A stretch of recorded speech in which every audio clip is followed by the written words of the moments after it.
a no-deal Brexit would be like an atomic bomb for everybody. So whether it's the UK or Europe itself, it's something everybody dreads and nobody wants to go there.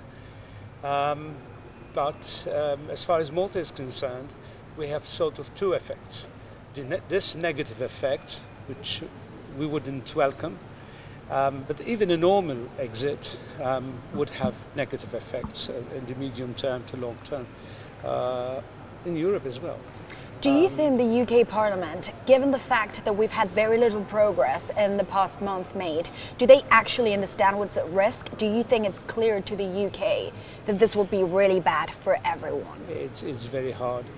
Brinkmanship can never be sort of forecasted. It's very uncertain. One could slip and then it's history. For Malta, there is of course an upside to it, the fact that Malta is one of the two countries where English is spoken, know the UK people very well. We've got a good history of marriages and trust between the countries, so there would be positive effects of firms looking at Malta. In fact, they are doing that now. But it's a small, how would I say, when you look at the whole picture, it's very small comfort for Malta to sort of, to get, that effect, because the big picture is bleak. Do you hope that in the next, maybe perhaps next month, because it does look like this will go to the wire, there will be a deal made? Yes, as I said, to say that it can go one way or the other it's not so wise. But looking back at such situations, you really can't, unfortunately, predict what the outcome is going to be. It could be, it could go both ways, and that's what's bad about it now.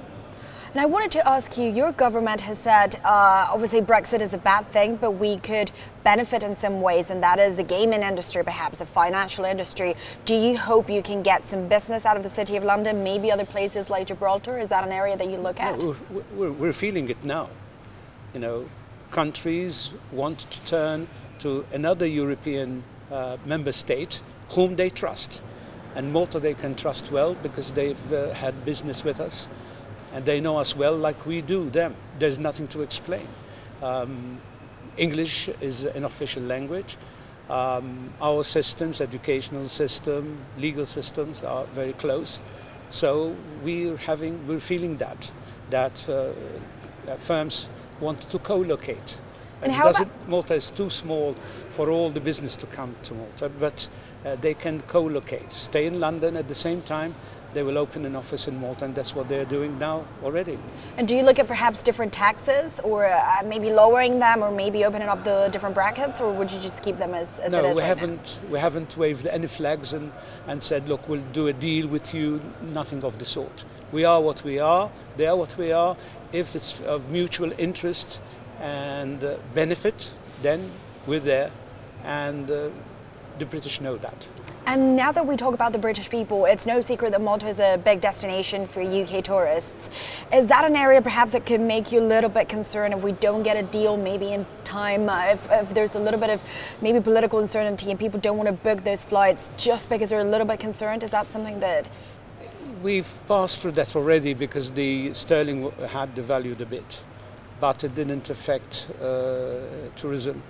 Malta is benefiting from a very high tourist inflow. We're close to 3 million, which for Malta, with 250,000, that's a lot of people. And if one market were to falter, there are others to take the place. Once you have an excess demand, so to speak, and it's only the local capacity which is keeping them back, in that situation, in that particular situation, any market which could falter, so to speak, would really not affect. So we're not worried from that angle at all. And switching gears a little bit, the European economy is back in focus because we have seen a slowdown. That is the reality. The IMF, the European Commission, everyone has cut those growth forecasts. Are you concerned about the fact that we could see maybe a deeper slowdown than the one that's being forecast at the time being? Oh, definitely on the books there. However, we have several different currents, some positive and some negative. And we don't know what the outcome, the net outcome is. At the moment, the European region favors from the past. It's been growing, moving, so we've got a lot of backwinds in the sails, so to speak, and we had a momentum. Now we have several headwinds, and we don't know how strong they're going to be. They could come worse and stronger, and therefore they will nullify and completely the momentum we've had, and that's coming from the trade wars. Germany would be affected, and then the whole European region would. We don't know how bad that could be. And then Brexit on the other, and problems with the European election getting close. With again, we're not sure how successful these populist party will be during the election. So these are different currents. At the same time, we are stronger than we were before the crisis. The banks are indeed. We've had, all these years following the crisis, we have strengthened the banks. I wouldn't say we're completely satisfied with that. There are several, proportion of NPLs and this and that, and you'd say we haven't completed the euro or the banking union. That's true, but we're definitely stronger than we were before. So we're, the European Union would be resilient. The European Central Bank is still there, doing its utmost and whatever is required.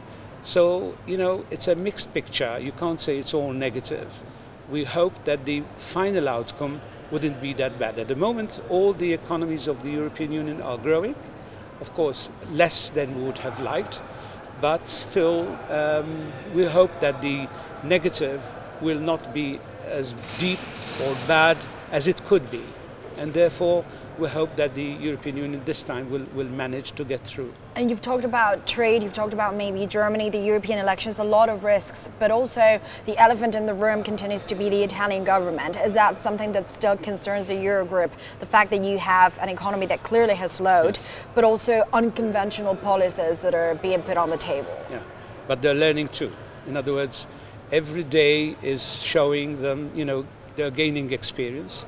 It's a new government, like we were in Malta, but I would say, they're learning, and we'll hope that they learn faster for everybody's sake.